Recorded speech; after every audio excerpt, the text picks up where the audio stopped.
everyone, I'm JG and welcome back to Music Forever, where today I'm going to be reviewing the newest album from Injury Reserve, By the Time I Get to Phoenix. This is a record that I feel very grateful to have had the opportunity to listen to it, just because it felt like even just a few months ago that the idea of a new Injury Reserve record, or at least a new Injury Reserve record with all three core members involved, was something that was just not going to happen, given that towards the middle of last year, group member Stepa J. Groggs passed away. And that was only about a year after the release of their debut record from 2019. A project that, I should mention, by the way, I thought was a fantastic release, one of my favorites of that year, and one of my favorites of the 2010s overall. But, after that release, I was really excited to see what the band was going to do next, but with his passing, I was just not convinced that we were going to be getting another Injury Reserve release, especially not one with him involved, given that, like I said before, that came only about a year after the release of that debut project. I wasn't expecting the group to have a lot done only a year after the release of that first record, but it seems like that wasn't entirely the case, and in fact, they did have quite a bit done by that point, and at least enough to keep going from there, even without Groggs' presence, and end up with this as the final product. Now, I just want to clarify a few things about this record, since I've already seen a fair bit of disinformation spread about it over the past few months since it's been initially released. For one thing, Groggs is in fact here on this record. While this is being released after his passing, he does have some contributions to this thing. Not quite as much as Richie with a T does here on this thing, but he is still here on this project. The second thing I want to mention is that this record is not entirely about Groggs and his passing. I'm sure that his passing did inspire certain aspects of this project, and the theme of death is one that is fairly present here on this release. However, there's a lot more going on here to this record, as I'll touch upon later on. I think viewing this purely as a record of mourning is kind of missing the point of a lot of what this record is trying to do. With those points out of the way, I'll move on to talking about the actual album itself now.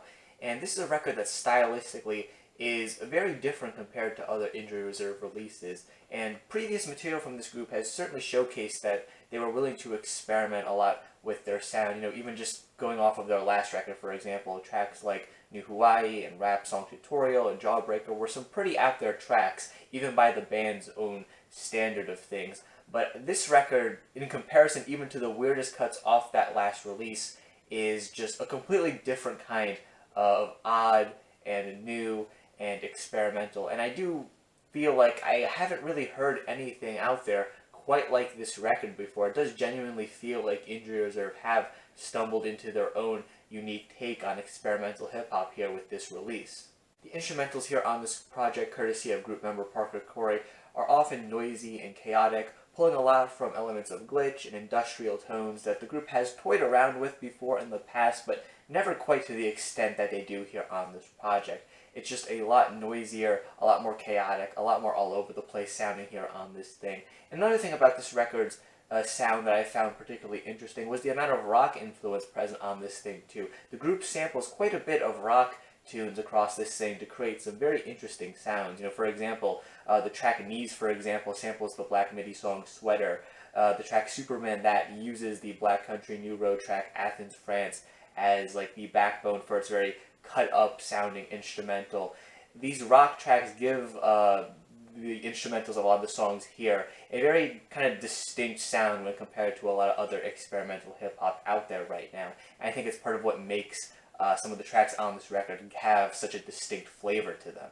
Of course, all of the instrumentals here on this release pair excellently with all the performances and the lyrics on the tracks too. For example, the track Footwork in A Forest Fire has such a powerful, energetic instrumental, just pairs up excellently with the very passionate deliveries from both Groggs and Richie on that track. You also have the really overpowering buzzing-like synths that appear on the closer By Storm that just add a little extra punch, I feel, to the already very emotional closer to this thing.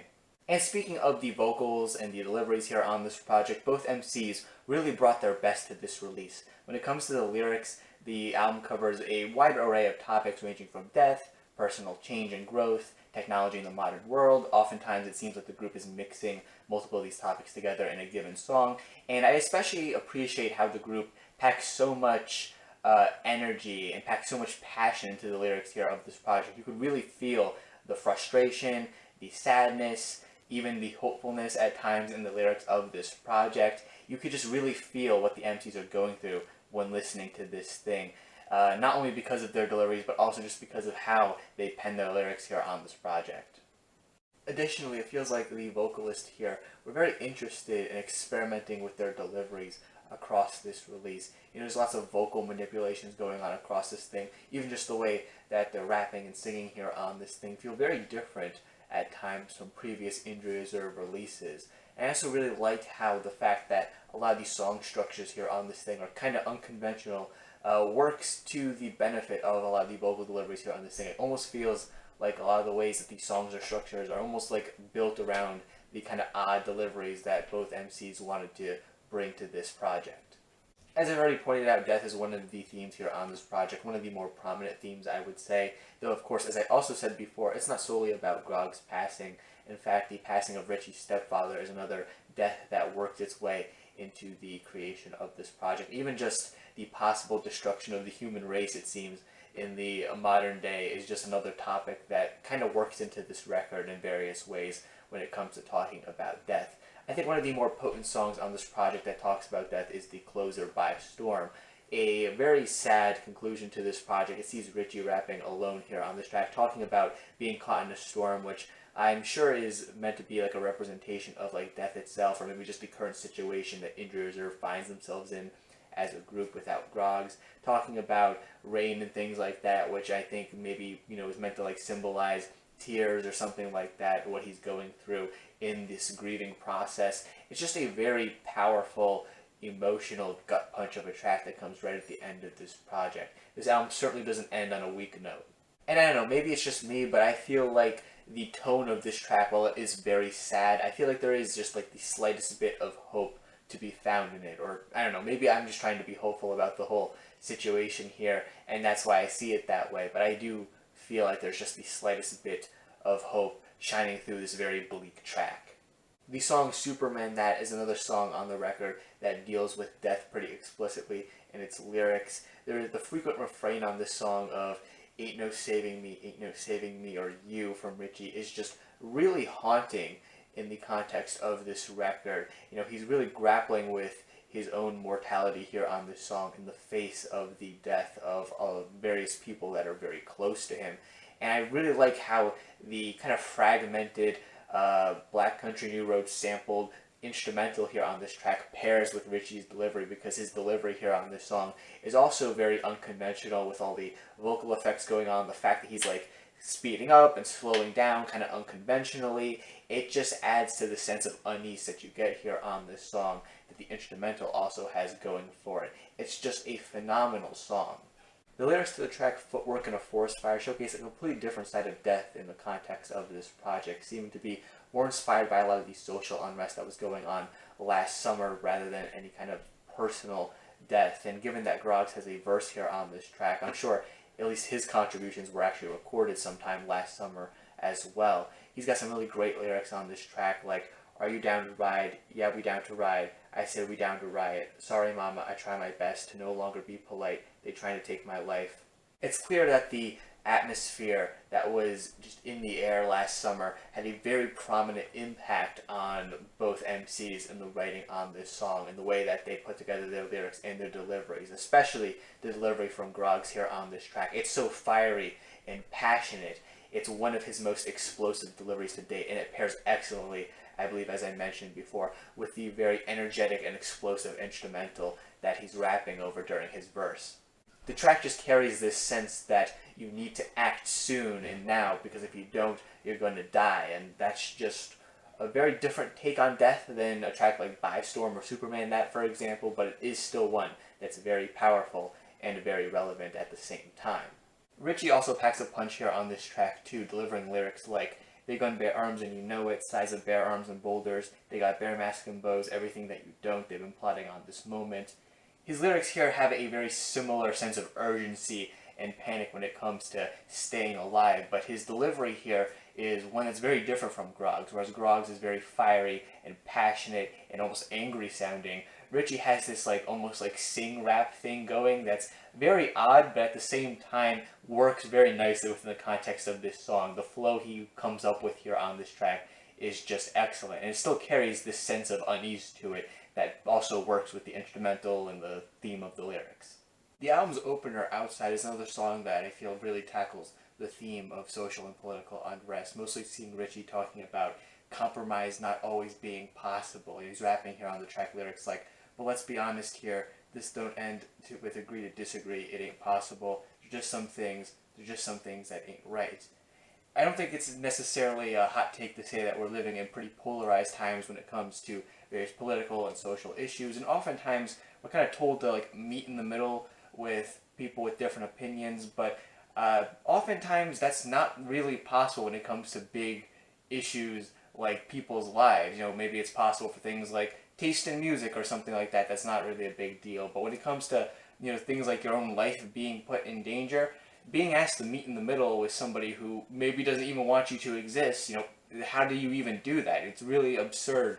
And I really like how Richie isn't really taking any of that BS here on this song. He's laying it out nice and clear that sometimes there is a right side to things and you just gotta be on that right side.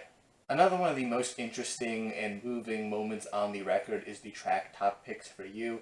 This track sees Richie reflecting on the passing of somebody close to him through the recommendations that they're getting through some kind of streaming service. I think there's really two ways to look at this track and what it's trying to say. I think there's the more literal, narrator being comforted by the fact that they're seeing these recommendations for someone that they care about, and it's almost like that person is still there in a way because of it.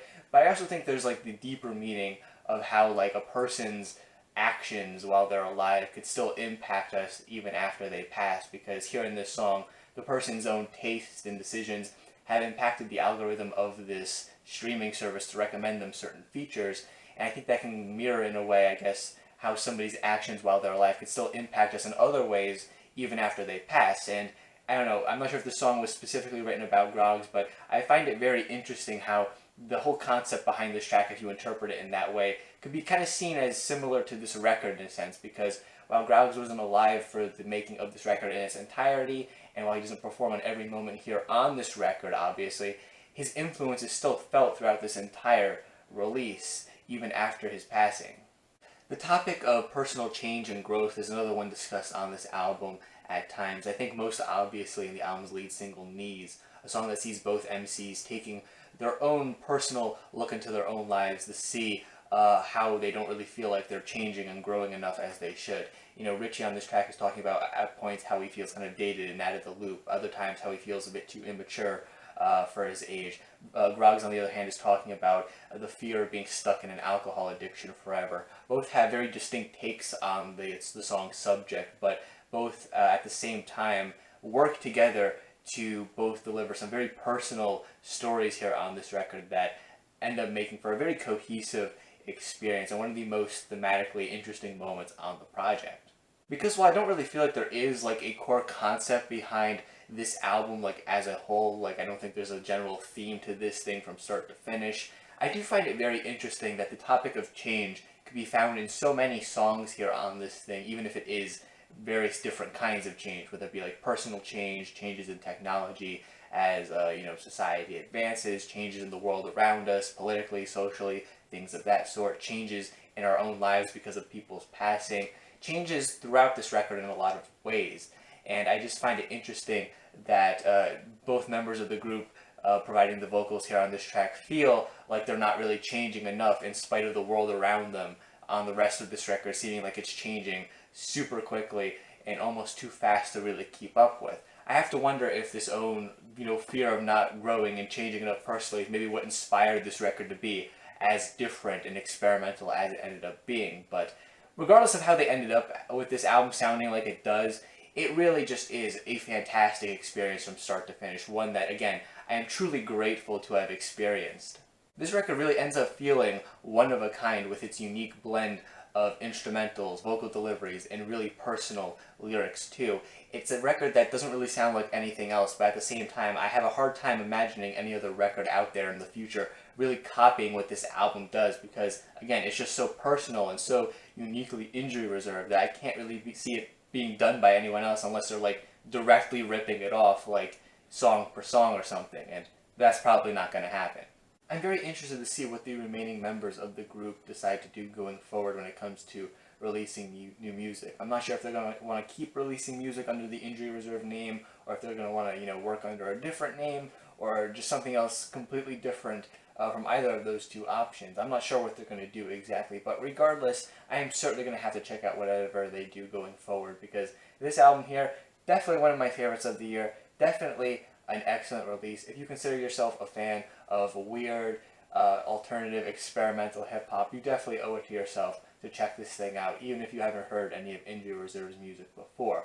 Because believe me, there's nothing else out there that's quite like this record, so you definitely need to hear it. And that concludes this review. Thank you all for staying to the very end. Stay golden.